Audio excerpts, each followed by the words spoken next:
బాధించిండు. గంగదేవి బాధించినప్పుడు గంగదేవి బయటకు వచ్చింది.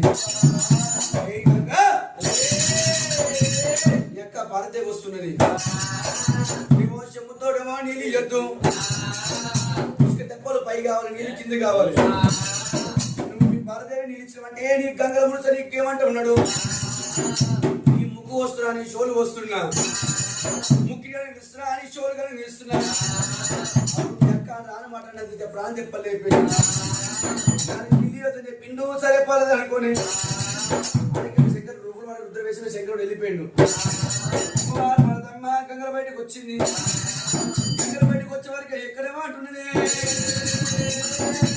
సముద్రాల ఒడ్డుకు వచ్చే వరకే సముద్రం నీళ్ళు లేకపోయే.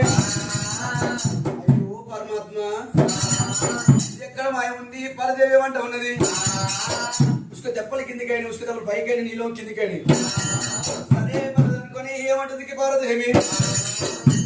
అడిపోయింది పరదేవి నీళ్ళు తోడుతున్నది. ఉసుక తోడుతుంది కానీ ఉసుక వస్తుందా నీళ్ళు వస్తలేము. తొమ్మిది పరదేవి పొడలు వలిగిపోతున్నాయి. పొడల వలి పొడలకి రక్తం కారుతుంది. శంకరుడు యాద చేస్తలేదు. శంకరుడు యాద చేసుకుంటే ఏమంటా ఉన్నది. ఎంతో కానీ నీళ్ళు వస్తలేవు. గంగదేవి బయటకు వస్తలేదు. ఈ గంగ పాడిగా ఈ పాడిగా చెప్పి గంగకి ఆడికి వెళ్ళి ఎక్కడ వెళ్ళిపోదాం అనుకోని అమ్మవారి పార్వదేవి ఇక్కడ శంకరుని పేరు శివాల కంచి ఉన్నది. అక్కడ వెళ్ళిపోతా సరే పడదు అనుకోని పేరు మీద శివాల కంచి పట్టం ఉన్నది. ఏమో ఏమంట ఉన్నది. ఎంత పెద్ద బాయి ఉన్నది. కంచిపట్నం ఉంది. శివాల పట్టణంలో కూడా పెద్ద బావి ఉన్నది. ఎన్ని సంవత్సరాలు ఉన్నా, ఎన్ని వర్షాలు కూడా పోయినా, 12 సంవత్సరాల వర్షాలు కూడా పోయినా ఎండిపోదు బాయి. ఆ బావి దగ్గరికి వెళ్ళిపోతాం అనుకుని సరే పరదేవి వెళ్ళిపోతాం ఉన్నది. శంకర పేరు మీద ఒక పక్షి వేసి శంకర పేరు మీద శివాల కంచిపట్నం పేరు మీద శంకర మీద భూదారి వేసినాడే. శివలింగం ఉంటది. ఏమో గోడలాగా ఉంటాడు. ఆ భూమి తయారు చేసి పార్వతి తోల తయారు చేసినాడు. ఆ పూజగా పార్వదేవి ఎంతో సంతోషమవుతుంది. ఆడి వాళ్ళకేమో భూమి అనేమన్నట్టు ఆమెకేమో సొప్పాసి, ఆమెకేమో సొప్పాసి, ఆడి వాళ్ళకేమో కొప్పాసి. కొప్పులో పువ్వు వస్తున్నట్టు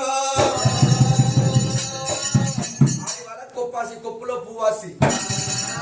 ఆ పువ్వు చూసే వారికి పార్వదేవి మీద కొట్టుకొని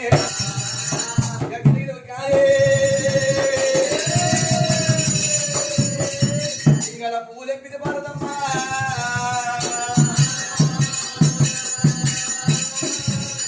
అది ముక్కలు పెట్టుకుంది. కొప్పులు పెట్టుకున్నప్పుడు కొప్పు పెట్టుకోవడానికి ఏమంట ఉన్నది. అయ్యో పాడుగాను పాడిగా నేను పువ్వు కంటే వస్తే ఆ పువ్వులు ముక్కలు పెట్టుకుని చూడబెట్టు సరే పదకొండుకని అది తొత్తు పెట్టుకున్నప్పుడు ఆడికెళ్ళి 3 అడిగేసింది. ఆడికెళ్ళేమో బంతి పువ్వు తయారు వేసిండు. వచ్చింది బంతి పువ్వు చూసే వారికి ఆమె సంతోషపడి ఆ బంతి పువ్వు ముక్కలు పెట్టుకున్నది. అల్లం పడితే మర్చిపోయింది. అట్ల పొట్ల వస్తుంటే నాకు అడ్డం వచ్చింది. వచ్చే ఏమంట ఉన్నాడే. ఆ పూకలు వచ్చే శివ నాగన్న ఉన్నాడు. ఆ నాగన్న వేడుకోరు నాగన్న సంతోషపడ్డప్పుడు ఆడికెళ్ళి పువ్వు తెంపుకుని గంగల బయటకు వస్తామనుకోని ఆడికి వచ్చి గంగదేవి గారికి వచ్చి ఏమంట ఉన్నది. తడబడ్డ స్థానం వాడికి గంగల మునిగింది. ఫస్ట్ స్థానం వాడినాక నేను నీళ్ళు తీసుకొస్తాను పర్లేదు అని నీళ్ళు తీసుకొస్తుంటే దానికన్నా ముందే శివజంగం ఏమంట ఉన్నాడు. ఏమంట ఉన్నాడు. శివజంగమయ్య రూపంలో రుద్ర వేషం వేసుకొని ఏమంట ఉన్నాడు. శివజంగమయ్య శివజంగ రూపంలో రుద్ర వేషం వేసుకొని నీళ్ళని పడ్డాడే. బుట్ట పొడ రీతిగా నీళ్ళ కూర్చుని జింగమయ్య ఏమో ఎవరు లేదు. కింద ఉరికింది పార్వదేవి. నీళ్ళతో నీళ్ళు పట్టింది.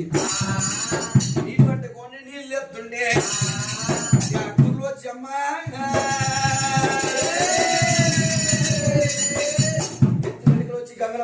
రామా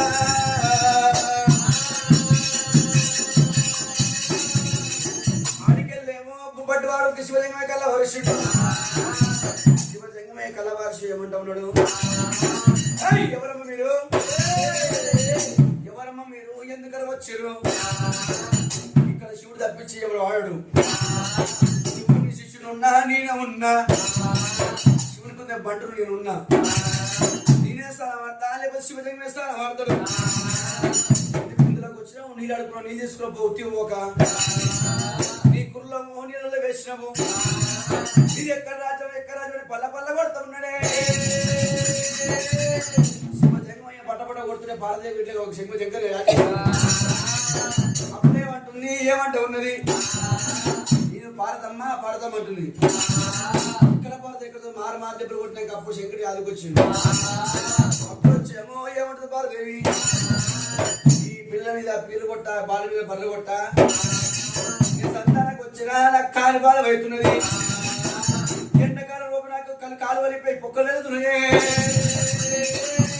నాకు పిల్లలొద్దు నాకు జల్లొద్దు అనుకోని వారి భారతం ఏమంటా ఉన్నది